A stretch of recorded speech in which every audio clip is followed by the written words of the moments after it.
Greetings and salutations. I'm back today to show you how to make the impossible possible. Pretty hot, huh? So yeah, today I'll be demonstrating how to make an impossible dovetail in Fusion 360, as somebody asked me how you would go about doing that the other day. So yeah, also going to demonstrate some little projection trickery, which people might find handy, so stay tuned and let's make the impossible possible. I'm Garth, and this is welbot 3D Prints.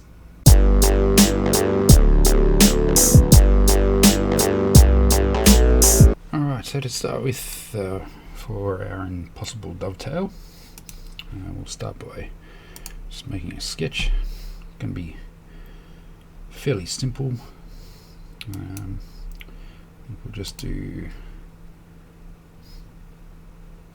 a square box, sort of a center rectangle, that'll do. Make it about yay big. Just set some dimensions on it. Make it 100mm.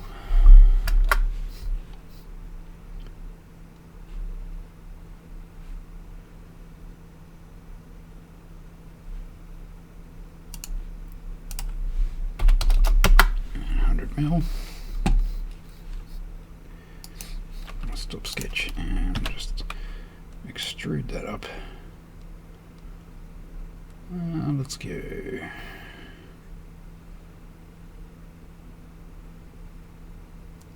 15mm. That might be good enough. Alright, so that'll be 1/2, and we'll basically make another one of those and put it on top afterwards. But to get our actual kind of dovetail bit itself, we'll create a sketch. We'll do it on that face, and rather than just do a standard dovetail, I'm going to do a double impossible dovetail. So make ourselves a little line just like that, and close it off. So now we've got our little profile.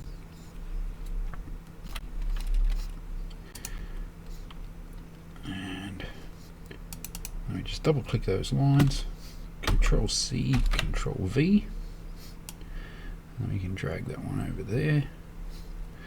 And actually I might reposition that other side. Doesn't look quite like it's in the right spot. That'll do for that one. I'll just shift that one over a little bit too. So about there, that looks good enough. Both.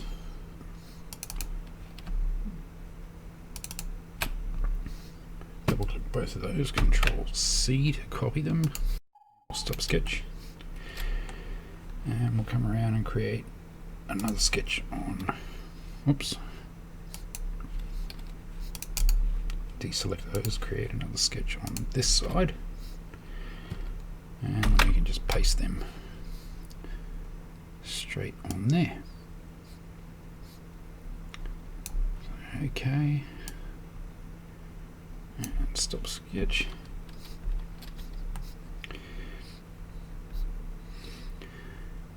And normally I would probably just go with that and then do like a pattern or something, but for the purpose of demonstrating the projection goodies, I'm going to create another sketch on the other two sides, and this time we'll use project include,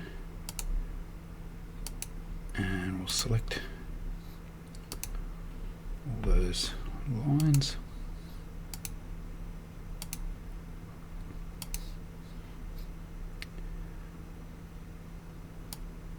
And stop sketch. So you can tell they're projected because they're purple. Just make sure they're deselected and create another one on this side. And do the same again. So go project include.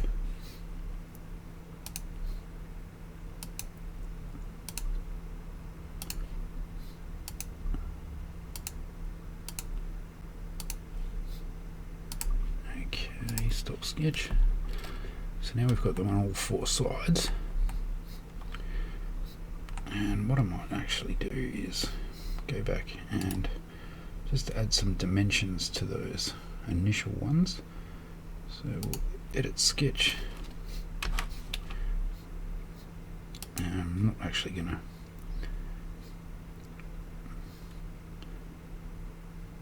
type in dimensions, we'll just leave them as what they are. Just make it 5mm tall, 15mm wide. Do the same for that one, 5mm tall, 15mm wide.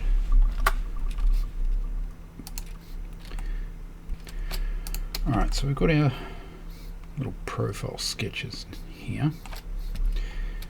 Now to make the impossible dovetail, what we actually need to do is link these diagonally,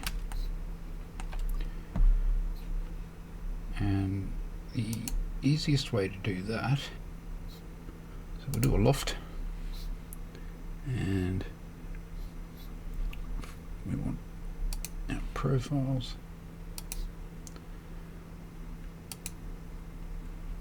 So that one, we don't actually need a guide rail because we're just going straight from one shape to the other. We do want it to be a join, so we can just click OK on that. And we just have to unhide our sketch again. And same for that one. And repeat the loft.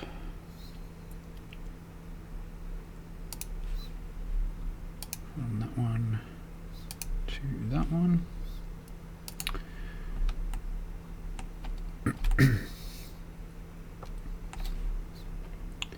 And then we basically do exactly the same for the other two.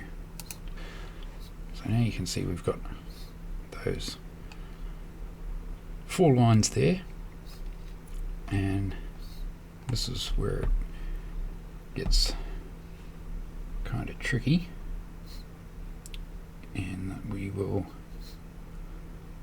unhide our initial bottom sketch, and I'll hold the left mouse button down because it's underneath that object, which brings up this menu. That allows us to scroll through the different objects that are underneath the mouse, and as you roll over them it highlights which one you're looking at. So we can see that profile is the sketch underneath, so we'll select that one. More E for extrude, we know we went up 15mm, but we want that to be a new body. I hit OK, and now you can see we've got 2 bodies there, but obviously we don't want it sitting inside the other one, so we'll hit M to move it, and want to drag it up 15mm. So now to get the profile out of the top shape, what we'll actually do, it seems a bit backwards, but you use the combine command. change the operation to cut, and our target body is going to be the top body, and the tool body is the bottom one. And we do want to keep the tool because we don't want it to make the bottom half disappear. So we hit OK on that. And now if we select our second body and move it up, you'll see it's got the appropriate holes cut in it.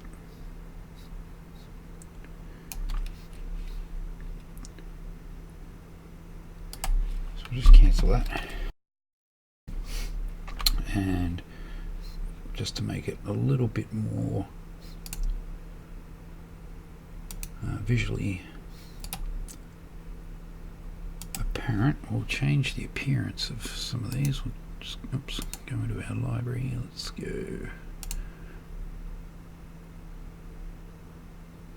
wood, solid finished. What have we got? So we'll just use ash on top half,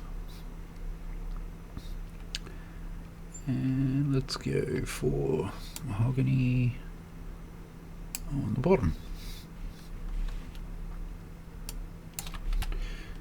So we've got our traditional kind of dovetail look. And just to quickly demonstrate the benefits of the projected geometry, which depending on your situation may be a benefit or it may not, depends entirely on how you plan to build things. But we'll come back and edit our original sketch. We'll just change this to 18 and hit stop sketch. So you can see that one's a little bit wider than that one now, and because we projected that over to the other side, you'll actually find that the projected version of that is now also wider. So any projected sketch that you leave as a projected geometry will maintain the dimensions of the original object. You can delete the projection constraint on the projected sketches if you don't wish for that to happen. I may have shown that in another video of mine at some point. Sometimes I quite often do that. I just want to use something as a reference for placement for something else, but I don't want there to be any actual permanent linkage between the two, so you can actually delete the projection aspect of it and just make it into a normal line, and that will stop the projection from being altered if you were to alter the original sketch. So just for now I'm going to go back and just change that to 15. And just to demonstrate the actual dovetail bit itself,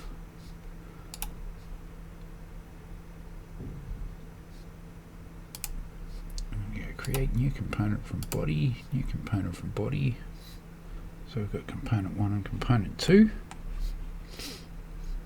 Then we go to assemble, and we can just do an as-built joint. Components are going to be that one and that one. Change from rigid to slider, and for the position, if we see those little white sort of point indicators, as it were, we can just hover over, say, that corner one there.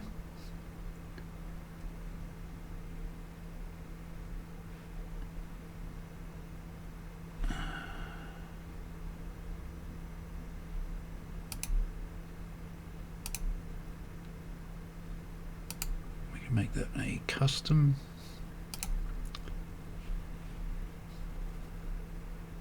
And that'll allow us to select that edge there to give us the direction.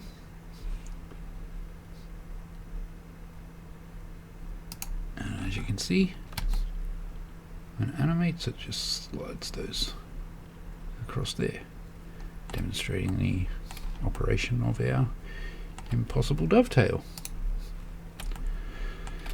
So there you have it. That's how to make an impossible dovetail.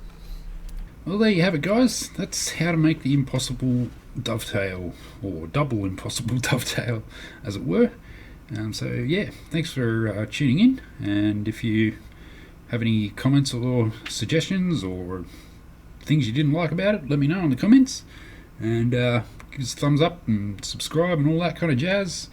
And yeah, I'll catch you next time. Have a good one. Bye.